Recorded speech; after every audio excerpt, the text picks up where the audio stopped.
நமச்சிவாய வாழ்க. நாதந்தாள் வாழ்க. இமைப்பொழுதும் என் நெஞ்சில் நீங்காதான் தாழ் வாழ்க. வாழ்க வளமுடன். அனைவருக்கும் இனிய வணக்கங்கள். நிகழும் ஸ்ரீ மங்களகரமான குரோதி ஆண்டு மார்கழி மாதம் 17ஆம் தேதி புதன்கிழமை அன்று தனுசு ராசி உத்திராடம் நட்சத்திரத்தில் கன்யா லக்கணத்தில் இந்த மகத்தான ஆங்கில புத்தாண்டு பிறக்கிறது. இந்த வருட ஆரம்பத்தில் கிரக நிலைகள் என பார்த்தால் குரு பகவான் ரிஷபராசியில் வக்ர நிலையில் சஞ்சாரம் செய்கின்றார். கடகராசியில் செவ்வாய் பகவான் வக்ரம் மற்றும் நீச நிலையில் சஞ்சாரம் செய்கின்றார். கன்னி ராசியில் கேது பகவானின் சஞ்சாரமும், விருச்சிக ராசியில் புதன் பகவானின் சஞ்சாரமும், தனுசு ராசியில் சூரியன் மற்றும் சந்திர பகவானின் இணைவும் இருக்கும்.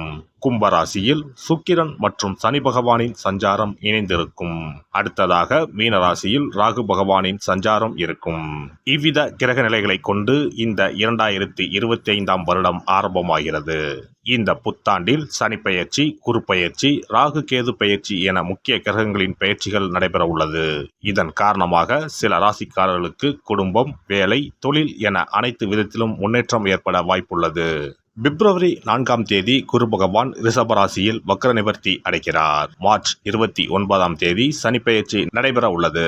சனி பகவான் கும்பராசியில் இருந்து மீனராசிக்கு இடப்பெயர்ச்சி ஆகின்றார். மே மாதம் 14ஆம் தேதி குரு பகவான் ரிஷபராசியில் இருந்து மிதுன ராசிக்கு இடப்பெயர்ச்சி ஆகின்றார். மே மாதம் 18ஆம் தேதி ராகு கேது பெயர்ச்சி நடைபெறும். ராகு பகவான் கும்பராசிக்கும் கேது பகவான் சிம்மராசிக்கும் இடப்பெயர்ச்சி ஆகின்றனர். இந்த கிரக அமைப்பு மற்றும் பெயர்ச்சியினால் உங்கள் வாழ்வில் ஏற்பட போகும் சுபபலன் என்ன என்பதனையும், அசுப பலன் ஏற்படுமாயின் ராசிக்காரர்கள் செய்ய வேண்டிய பரிகாரம் என்ன, வழிபட வேண்டிய தெய்வம் யார் என்பதனை பற்றியும் விரிவாக காண்போம். பிறக்கப் போகும் இந்த ஆங்கில புத்தாண்டு உங்கள் வாழ்வில் வளமும் நலமும் செல்வ செழிப்பும் பெற்று வாழ்வில் உயரிய நிலையை அடைய எல்லாம் வல்ல எம்பெருமானை வேண்டி விரும்பி கேட்டுக்கொள்கிறேன். மகர ராசி அன்பர்களே, ராசிக்கு 3ஆம் வீட்டில் பயணம் செய்யும் ராகு பகவானால் புது தெம்புடன் செழிப்பான வாழ்க்கை அமையும். புது முயற்சிகள் யாவும் வெற்றி பெறும். தேவைகள் பூர்த்தியாகும். உங்களுடைய நீண்டகால கனவுகள், லட்சியங்கள் நிறைவேறும். பாக்கியஸ்தானத்தில் மோட்சத்தை கொடுக்கக்கூடிய கேது பகவானின் பயணம் இதுவரை தடைப்பட்டு நடக்காத காரியங்கள் அனைத்தையும் தடைகளை நீக்கி சுபமாக நடைபெறும்.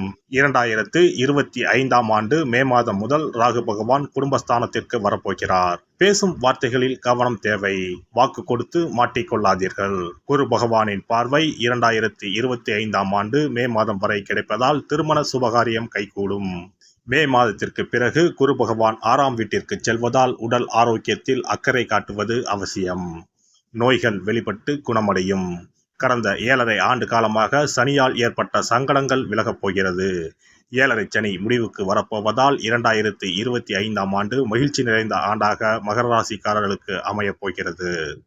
2025ஆம் ஆண்டு புத்தாண்டில் மகர ராசிக்காரர்களின் வாழ்க்கையில் புது ஒளி பிறக்கும். மார்ச் மாதத்திற்கு பின் சனி பகவான் பெயர்ச்சியால் 7.5 சனி விலக உள்ளது. இதன் காரணமாக உங்களின் செயலில் சிறப்பான முன்னேற்றமும் திருப்தியும் ஏற்படும். இந்த ஆண்டில் நீங்கள் நினைத்ததை விட அதிகமாக சம்பாதிக்க முடியும். மகாலட்சுமி தேவியின் அருளால் நீங்கள் கடன் தொல்லையிலிருந்து விடுபடுவீர்கள். அதிர்ஷ்டம் உங்களுக்கு சாதகமாக அமையும். உங்கள் வேலை மற்றும் தொழிலில் புதிய உயரங்களை எட்ட முடியும். வேலை தேடுபவர்களுக்கு நல்ல வாய்ப்புகள் அமையும். பெரிய நிறுவனத்தில் பெரிய பொறுப்பில் அமருவீர்கள்.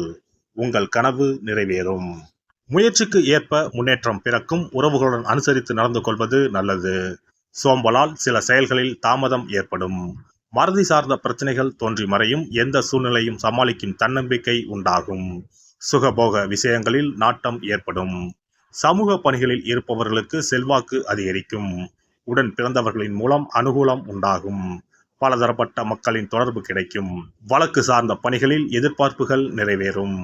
வெளிவட்டாரத்தில் செல்வாக்கு அதிகரிக்கும். மனை சார்ந்த செயல்களில் ஆதாயம் உண்டாகும். குடும்ப உறுப்பினர்களின் ஒத்துழைப்பு கிடைக்கும். பயணங்களின் மூலம் புதிய அனுபவம் ஏற்படும். தொழில் நிமித்தமான புதிய சிந்தனைகள் உண்டாகும். அரசு தொடர்பான பணிகளில் கால தாமதம் ஏற்படும். உடல் ஆரோக்கியத்தை பொறுத்தவரை அவ்வப்போது சிறு சிறு இன்னல்கள் ஏற்பட்டு நீங்கும். சிந்தனையின் போக்கில் கவனம் தேவை. பழைய நினைவுகளால் ஒருவிதமான பதற்றம் ஏற்பட்டு நீங்கும். தியானம் மற்றும் சிறு அளவிலான உடற்பயிற்சிகளை மேற்கொள்ளவும். வாகன பழுதுகளை அவ்வப்போது சரி செய்து கொள்ளவும். பெண்களை பொறுத்தவரை சகோதரர் வழியில் மகிழ்ச்சியான செய்திகள் கிடைக்கும். சிறுதூர பயணங்களின் மூலம் புதிய அனுபவம் ஏற்படும். சுபகாரியம் தொடர்பான எண்ணங்கள் அலைச்சலுக்கு பின்பு கைகூடும். விலை உயர்ந்த பொருட்களில் கவனம் வேண்டும். நுட்பமான பணிகளை துரிதமாக செய்து முடிப்பீர்கள். செல்வ சேர்க்கை தொடர்பான எண்ணங்கள் கைகூடும். வியாபார பணிகளில் லாபகரமான வாய்ப்புகள் அமையும். மாணவர்களுக்கு விளையாட்டு தொடர்பான விஷயங்களில் புதிய அனுபவம் ஏற்படும். உயர்கல்வியில் சிறு சிறு குழப்பங்கள் தோன்றி மறையும். கணிதம் சார்ந்த விஷயங்களில் ஆர்வம் அதிகரிக்கும். நபர்களின் தன்மை அறிந்து நட்பு கொள்ளவும். மறதி தொடர்பான சிக்கல்கள் தோன்றி மறையும். ஆராய்ச்சி பணி சார்ந்த வெளியூர் பயண வாய்ப்புகள் கைகூடும். பணி புரிவோருக்கு வேலை நிமித்தமான முயற்சிகள் கைகூடும். எழுத்து சார்ந்த துறைகளில் புதிய வாய்ப்புகள் கிடைக்கும். புதிய பொறுப்புகளின் மூலம் மதிப்பு மேம்படும். சக பணியாளர்களிடம் பொறுமையை கையாளவும். மற்றவர்களை பற்றிய கருத்துக்களில் கவனம் வேண்டும். அறிமுக நபர்களிடம் தனிப்பட்ட விஷயங்களை பகிர்வதை தவிர்க்கவும். வெளியூர் பணி வாய்ப்புகளில் சிந்தித்து செயல்படவும். வியாபாரியை பொறுத்தவரை வியாபார பணிகளில் உழைப்புக்கு ஏற்ற லாபமும் முன்னேற்றமும் உண்டாகும். வேலையாட்களிடம் அனுசரித்து செல்வதன் மூலம் ஒத்துழைப்பு அதிகரிக்கும். வர்த்தகம் தொடர்பான பணிகளில் ஆலோசனை வேண்டும். கூட்டாளிகளின் எண்ணங்களை புரிந்து செயல்படுவீர்கள். கூட்டாளிகளிடம் பொறுமையை கடைபிடிப்பது நல்லது. அரசு தொடர்பான பணிகளில் சூழ்நிலைக்கு ஏற்ப செயல்படவும். கலைஞர்கள் கலை சார்ந்த துறையில் புதுவிதமான மாற்றங்களை செய்வீர்கள். வாழ்க்கை துணைவரின் எண்ணங்களை புரிந்து அதன்படி நடந்து கொள்வீர்கள். அரசு வழியில் சில உதவிகள் கிடைக்கும். காரசாரமான பேச்சுவார்த்தைகளை குறைத்துக் கொள்ளவும். வரவுக்கு ஏற்ப செலவுகள் உண்டாகும். ஆடம்பரமான சிந்தனைகளை குறைத்துக் கொள்வது நன்மையை தரும். பெருந்தன்மையான செயல்பாடுகளால் உங்களின் மதிப்பு கூடும். அரசியல்வாதிகளை பொறுத்தவரை சாதுரியமான பேச்சுக்களின் மூலம் புதிய மாற்றங்களை உருவாக்குவீர்கள். பலதரப்பட்ட மக்களின் அறிமுகம் கிடைக்கும். திறமைக்கு ஏற்ப செல்வாக்கும் பாராட்டுகளும் அதிகரிக்கும். எதிராக இருப்பவர்களை அறிந்து கொள்வீர்கள். வழக்கு பணிகளில் சில மாற்றமான சூழல் ஏற்படும். வெள்ளிக்கிழமை தோறும் நல்லெண்ணெய் தீபம் ஏற்றி லட்சுமி நரசிம்மரை வழிபாடு செய்து வர முயற்சிகளில் உள்ள தடைகள் நீங்கும். சிறப்பு தொகுப்பு 2025ஆம் ஆண்டு சிறப்பாக அமைய புத்தாண்டு அன்று இதை மட்டும் செய்தால் போதும். 2025ஆம் ஆண்டு புத்தாண்டை வரவேற்க அனைவரும் ஆவலாக காத்திருக்கிறோம். ஆனால் அதற்கு முன்பு 2024ஆம் ஆண்டிற்கு நன்றி சொல்லி விடை கொடுப்பதும் மிகவும் முக்கியமானதாகும். இந்த ஆண்டில் கிடைத்த நல்ல விஷயங்களுக்கு நன்றி சொல்வதுடன் கிடைக்காமல் போன விஷயங்களுக்கும் சேர்த்து நன்றி சொல்ல வேண்டும். இதனால் பிறக்கப் போகும் புதிய ஆண்டில் அவைகள் இன்னும் சிறப்பாக நமக்கு நடப்பதற்கு வழிவகுக்கும். 2025ஆம் ஆண்டிற்கான காலண்டர் வாங்குவதற்கு முன் அதில் வேறு எந்த நிறுவனத்தின் பெயரோ எதுவும் இல்லாததாக பார்த்து வாங்கி வீட்டில் வைக்க வேண்டும். குறிப்பாக மகாலட்சுமி, வராகி அம்மன் படத்துடன் இருக்கும் காலண்டரை வாங்கி வீட்டில் வைப்பது நல்லது. இது தவிர புத்தாண்டு நாளன்று எந்த மாதிரி விஷயங்களை செய்தால் வரப்போகும் ஆண்டு நமக்கு சிறப்பான ஆண்டாக அமையும் என்பதை நாம் தெரிந்து கொள்ளலாம். ஒவ்வொரு ஆண்டும் ஆங்கில புத்தாண்டோ அல்லது தமிழ் புத்தாண்டோ எதுவாக இருந்தாலும் சரி, பிறக்கப் போகும் புதிய ஆண்டு சிறப்பாக இருக்க வேண்டும். இந்த ஆண்டிலாவது நம்முடைய கஷ்டங்கள் தீர வேண்டும் அல்லது நினைத்த காரியம் கைகூட வேண்டும் என்று அனைவரும் நினைப்பதுண்டு. ஆண்டு முழுவதும் நல்லபடியாக அமைய புத்தாண்டு அன்று நாம் சில விஷயங்களை மேற்கொள்ள வேண்டியது ரொம்ப முக்கியம். இதனால் புதிய ஆண்டு உங்களுக்கு ஆரோக்கியம், சந்தோஷம், செல்வ வளம் நிறைந்த ஆண்டாக அமையும். புத்தாண்டு அன்று காலையில் எழுந்தவுடனேயே நாம் குளித்து விடுவோம். அப்படி நாம் குளிப்பதற்கு முன் குளிக்கின்ற நீரில் 3 முக்கியமான பொருட்களை சேர்ப்பது மிகவும் நல்லது.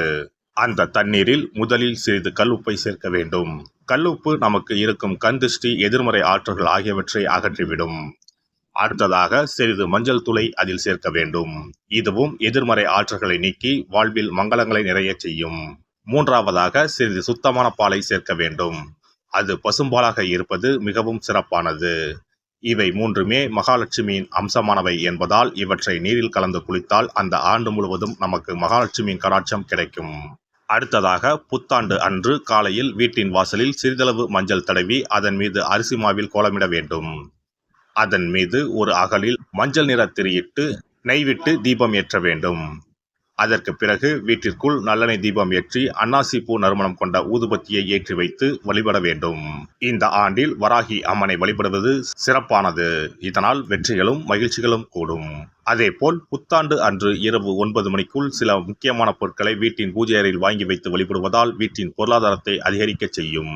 ராகு காலம், யமகண்டம் இல்லாத நேரம். புதிதாக தேங்காய் ஒன்றை வாங்கி வீட்டின் பூஜை அறையில் வைத்து வழிபட வேண்டும். அதன் பிறகு அதை எடுத்து சமையலுக்கு பயன்படுத்திக் கொள்ளலாம். தேங்காய் மங்களத்தின் அடையாளமாக கருதப்படுகிறது. இந்த பொருளை வீட்டில் வாங்கி வைப்பது மிகவும் நல்லது. அதோடு மயிலிறகை தேவஸ்தான கடைகளில் போய் வாங்கி கொண்டு வந்து வீட்டில் வைக்கலாம். முருகப்பெருமானின் வாகனமாக இருக்கக்கூடிய மயிலின் இறகை வீட்டில் வைப்பதால் நேர்மறை ஆற்றல்கள் பெருகும். அடுத்ததாக ஒரு கைப்பிடி அளவாவது பச்சரிசியை வாங்கி வீட்டில் வைத்து வழிபடலாம். கடைசியாக லட்சுமி குபேரர் சிலையை வாங்கி வைக்கலாம். லட்சுமி குபேரர் சிலை கிடைக்காவிட்டாலும் லட்சுமி குபேரர் படத்தையாவது வாங்கி வைத்து வழிபடுவது சிறப்பு. இதனால் ஆண்டு முழுவதும் வீட்டில் செல்வம் பெருகிக் கொண்டே இருக்கும். எல்லாம் வல்ல இறையருளால் நீங்களும் உங்கள் அன்பு குடும்பமும் உடல் நலம், நீலாயுள், நிறை செல்வம், உயர் புகழ், மெய்ஞானம் ஓங்கி வாழ்க வளமுடன். இந்த வீடியோ பதிவு உங்களுக்கு பிடித்திருந்தால் லைக் பண்ணுங்க, கமெண்ட் பண்ணுங்க, ஷேர் பண்ணுங்க, மறக்காம சப்ஸ்கிரைப் பண்ணுங்க, பக்கத்துல இருக்கிற பெல் பட்டனை கிளிக் பண்ணுங்க. நன்றி, வணக்கம். ஓம் நமச்சிவாய, சிவாய நம.